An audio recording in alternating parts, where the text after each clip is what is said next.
Bonjour. Hier, j'ai un peu parlé à l'improviste et parfois je suis pas très satisfait.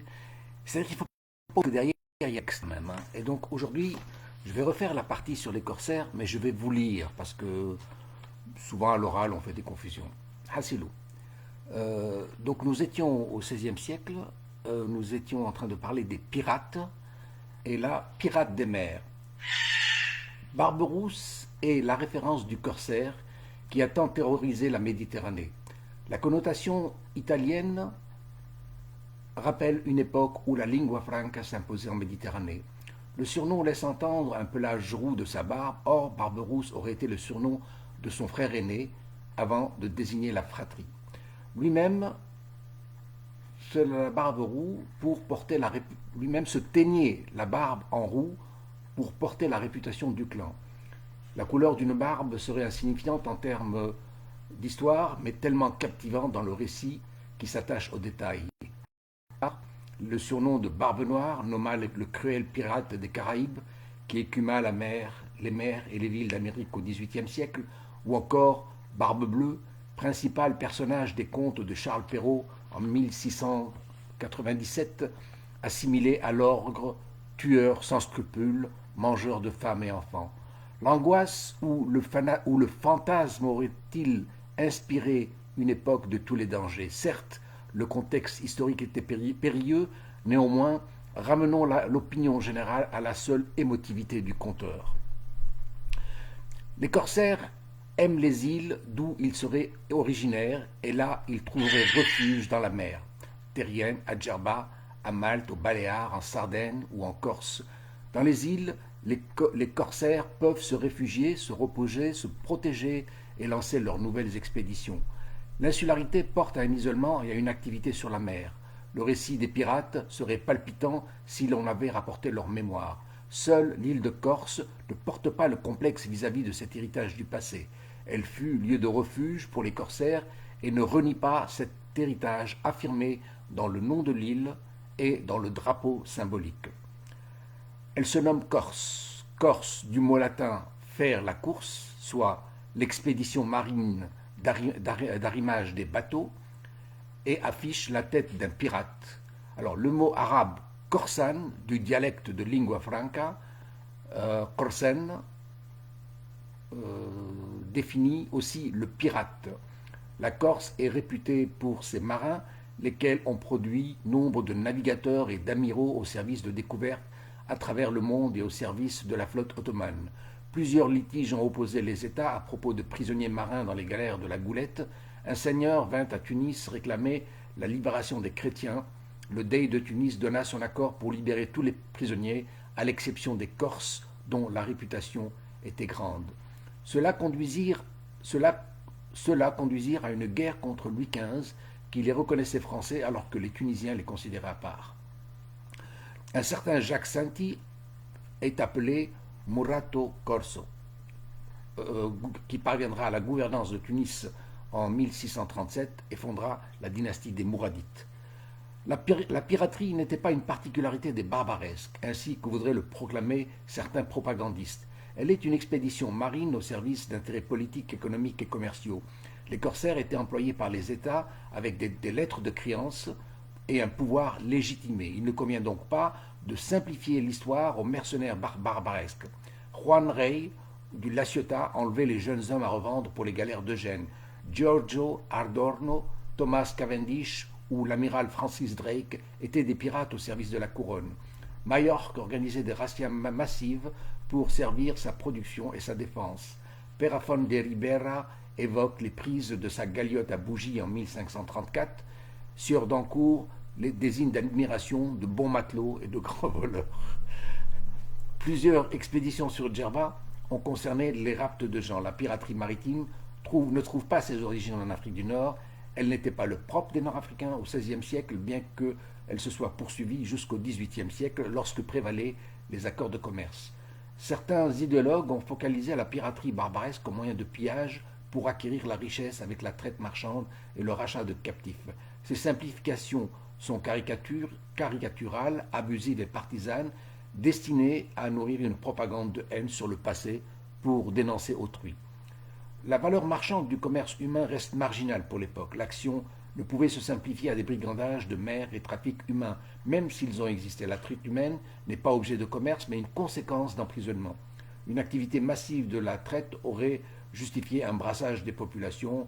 Or, les ADN relèvent un faible ADN européen chez les Nord-Africains, à moins d'une reconsidération des populations pieds noirs, bigarrées d'Algérie, qui payèrent le mauvais héritage de l'histoire, de la déculturation et du déracinement. Alors, ensuite, je parle des corsaires ottomans, et là, j'en arrive donc à Barberousse et Dragut. La piraterie barbaresque doit être mise dans le contexte sociopolitique de l'époque. Les ambitions espagnoles et ottomanes, les bases de rivalité idéologique et religieuse, des confrontations armées, des violences de la Reconquista et de l'expulsion des morts, des rancunes et de la déculturation, des conflits entre castillans et barbaresques, qui ont constitué les bases de violence, de confrontation et de guerre en Méditerranée qui marqueront les prochains siècles. Les 10 corsaires barbaresques étaient chargés de convoyer, protéger les réfugiés, défendre les arrières en Afrique du Nord ou venger, piller, attaquer les adversaires. La violence n'était pas exclusive à un camp. Les corsaires étaient-ils des pirates au sens Qorsan al-Bahar ou étaient-ils des chefs de flotte au sens émir al-Bahar, donc amiral? Khaireddin Barbarousse, dit Barberousse, fut célèbre corsaire d'Alger, chef de flotte au service des Ottomans. Son père venait de Mytilène, la mère morisque d'Espagne. En 1514, la famille se réfugie à Gilgil, en Afrique du Nord. La réputation marine est due à l'activité d'une fratrie. Les 4 frères, Harouj, Ilyas, Ishaq et Khidr. Ceux-là convoyaient les Mauresques fuyant l'Inquisition espagnole vers l'Afrique du Nord et les provinces de l'Empire ottoman. Une ligne de front opposait l'actuelle Algérie à l'Espagne. Les Barberousses défendaient les côtes algériennes contre les Castillans qui nourrissaient des ambitions de conquête.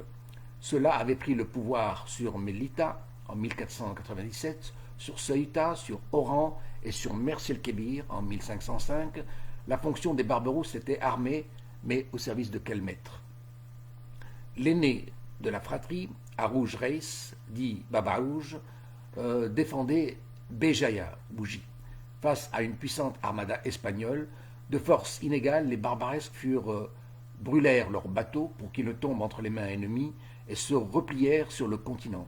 Ils reconstituèrent une force continentale sur la Mitidja et Tlemcen. En 1516, Baba Rouge, donc l'aîné, entre dans la ville d'Alger et tua le souverain Selim el-Utemi, donc le souverain pacha d'Alger, et se proclama Berlar Bey d'Alger. Il l'accusait de trahison et d'alliance avec les Espagnols qui avaient pris position sur le pénon de la rade d'Alger et contrôlé les mouvements vers le port. Sans assurance des arrières, la navigation risquait le péril. Néanmoins, le pouvoir des Barbarousses n'était pas acquis auprès des populations d'Alger, des shérifs du Maroc, des Kabyles de Kouko, des Hafsides de Tunis ou de la population de Béjaïa, tous anti-turcs. Les pachas d'Alger appelaient la France contre les corsaires pro-ottomans. Depuis 1504, les Ifriqiens appelaient au secours de l'Espagne, Don Pedro Navarro. Depuis 1510, les mercenaires d'Ottoman s'opposaient aux Hafsides de Bougie, de Annaba et de Tunis. Tunis qui ont été vassals de l'Espagne. Le souverain Abdallah Mohamed el-Hafs est allié de Ferdinand. Les barbaresques, donc les pirates, ne trouvaient pas les corsaires ne trouveraient pas de secours ou de sécurité pour se replier dans les ports de Binzart, de La Goulette ou de Djerba. La guerre était ouverte contre Alger et Tlemcen, donc on revient en 1516, avec l'envoi d'une expédition espagnole le 30 septembre 1516. Une nouvelle expédition est organisée par Charles Quint en 1518 contre Alger, et il faut voir, donc c'est 1518 et 1519, il devient empereur, Charles Quint. Donc les 2 frères Barberousse, Harouj et Ishaq, sont tués au combat. Charles Quint entamait son règne en 1519, qu'il croyait victorieux sur la Berbérie. Ce fut sans compter sur la considération du jeune frère Khidr. La régence d'Alger sollicita un rattachement à l'Empire ottoman en 1519. Donc quand je vous posais la question de savoir au nom de quel maître, eh bien là on va trouver le maître. Le maître c'est l'Empire ottoman, c'est Constantinople ou Istanbul. sais pas comment on l'appelle exactement à ce moment-là. Alors, la régence d'Alger sollicita un rattachement à l'Empire ottoman en 1519. Les vaisseaux d'Hugo de Montaga furent sévèrement défaits. Kheireddin Barbarossa reprit Tlemcen et Annaba tenta d'unir un royaume en Afrique du Nord sans parvenir à contenir une union territoriale ni à tenir un rôle d'autorité politique. Il échoua au plan public, ne parvenant pas à trouver une adhésion populaire, défait à Koukou par les Kabyles et par les Hafsides en 1520. Le roi de Tlemcen ne voulait pas lui prêter allégeance. Il est obligé de quitter Alger, se réfugie à Gilgil pour revenir à une activité d'écumage des mers. Donc toutes les années 1520-1529, Kheireddin Barberousse se replie et il se retourne sur la mer beaucoup moins que sur le continent.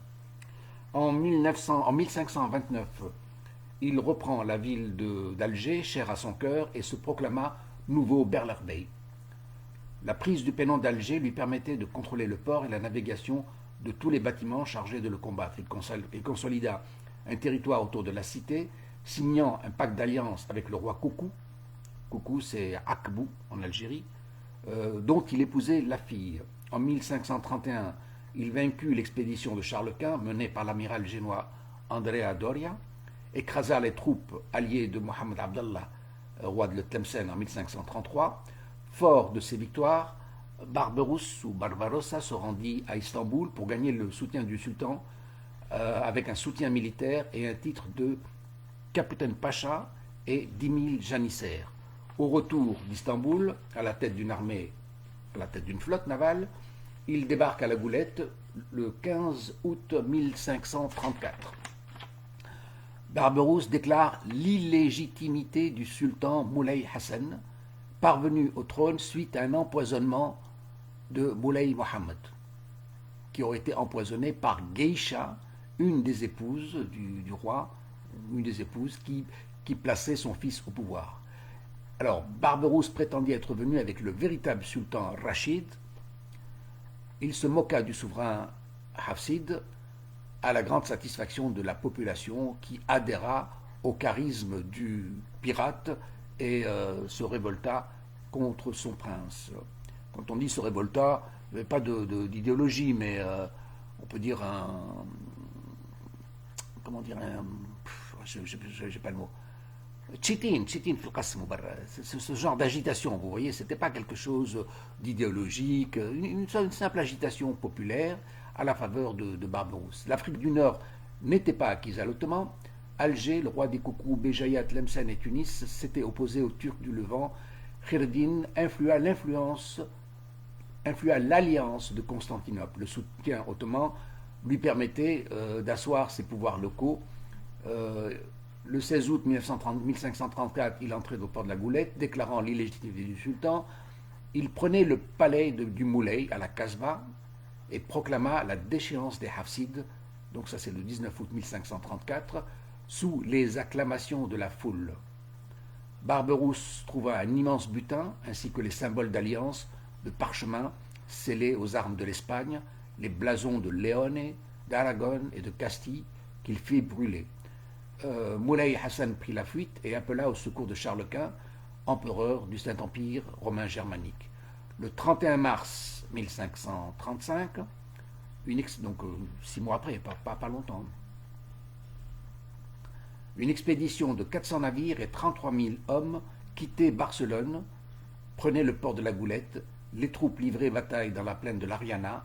Kheireddin est battu le 14 juillet 1535, il se replie sur Bonn, Tunis libéré le 6 août, le sultan Hafsid est rétabli sur son trône, massacres et pillages et représailles furent réalisés par les troupes galvanisées à l'encontre des populations locales, la brutalité des assaillants réalisée par les troupes allemandes de Charles Quint qui auraient été nourries par les peurs de l'Antéchrist et des menaces surviennes. Là, ce que je veux dire, c'est que les Ottomans ont beaucoup menacé, les Allemands, les provinces germaniques ont eu très très peur de l'Ottoman, mais ils nous ont confondus. Ils ont confondu Tunis avec les Ottomans de la porte de Vienne. Puisque dans les années 20, les Ottomans ont fait plusieurs batailles très proche de l'actuelle Allemagne, et il y a eu de grandes peurs contre l'Ottoman, et donc ils ont nourri cette peur, et cette peur s'est déchargée sur Tunis, et c'est pour ça que les troupes allemandes se sont pris à l'encontre de populations civiles qui n'étaient pas armées, etc. Mais enfin, c'était assez brutal. Alors, voilà. Euh, donc, les peurs de l'Antéchrist et des menaces surviennent. Tunis paya de terreur. La ville fut mise à sac malgré les supplications du Moulay Hassan, qui donna rançon pour épargner la vie de prisonniers proches de son clan. L'histoire a retenu les pleurs du souverain Moulay Abdallah al-Hassan pour la perte de la bibliothèque, des anciens livres, des officines de parfums et des reliques de Saint-Louis. Khaireddin Barberousse a entrepris une carrière militaire avec des batailles à Alger en 1520, 1531, 1552, 1554, puis à une expédition. La tempête précipita l'armada impériale de 150 navires qui coula dans la baie d'Alger. Ça, c'est en 1541. Un véritable désastre pour Charles Quint. Le légat du pape rapportait une plage couverte de corps d'hommes, de carcasses de chevaux et de navires fracassés.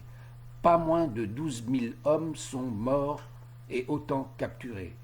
Ceci fit la légende de l'année. L'année, je vous ai dit une fois qu'on donnait en Afrique du Nord, dans les cultures berbères, on donne un nom à l'année. Quel est le principal événement? Et donc là, c'était l'année où la tête d'un chrétien ne valait pas le prix d'un oignon. Donc vous voyez, bon, c'est ironique, mais ça veut dire que le marchandage d'êtres humains existait, et que là, vraiment, la tête d'un chrétien ne vaut pas un oignon en cette année 1541, puisqu'ils ont été ravagés par la tempête. Charles Quint lui-même ne valut son secours qu'à l'intervention ultime de l'amiral Doria et des chevaliers de Malte.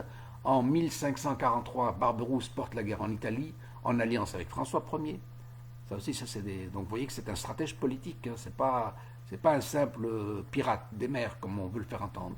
Il fit escale à Marseille, prit Nice, qui était rattaché au duc de Savoie, sans l'occuper. C'est dit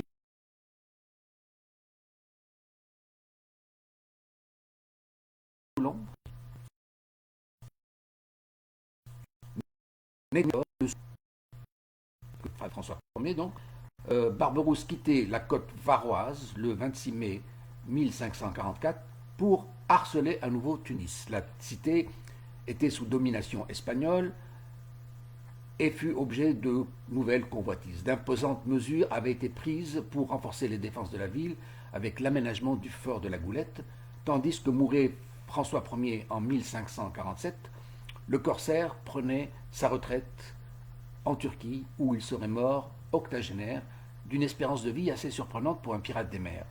Beaucoup de choses seraient analysées sur le personnage, le contexte, les rapports d'intérêt stratégique entre Soliman le Magnifique, François Ier, Charles Quint, mais ça j'ai déjà vu dans un autre chapitre. Khaireddin Barberousse a entrepris une carrière de redoutable navigateur, bras armé du sultan en Méditerranée et en Afrique du Nord. Il a contribué au renforcement de l'amirauté. Ses actions répondaient à des objectifs militaires et stratégiques d'influence. Les intérêts de commerce concernaient les routes stratégiques, le rap, le rançonnage des gens existaient, mais ils avaient une moindre valeur marchande. Barberousse s'est engagé dans des opérations de prise de pouvoir sans parvenir dans sa fonction politique de gouvernance, comme si la priorité restait dans l'autorité marine et de l'écumage des mers. Oui, mais enfin, on peut quand même dire que c'est Barberousse quand même qui a retourné l'alliance ottomane en Afrique du Nord, parce que les Nord-Africains s'opposaient aux Ottomans longtemps, et puis à un moment, ils vont fondre dans le moule ottoman. Voilà. Alors, le paragraphe d'après concerne Dragut Pacha. Dragut Pacha est le diabolique et génial élève de Khaireddin Barberousse, soit commandement de 12 galères, écume les côtes italiennes. Capturé par une galère d'Andrea Doria, il fut libéré en échange d'une concession de pêcherie fixe à Tabarka et une somme d'argent. Bon, je n'ai pas la suite.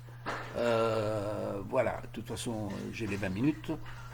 J'ai pas de sonnerie, mais voilà.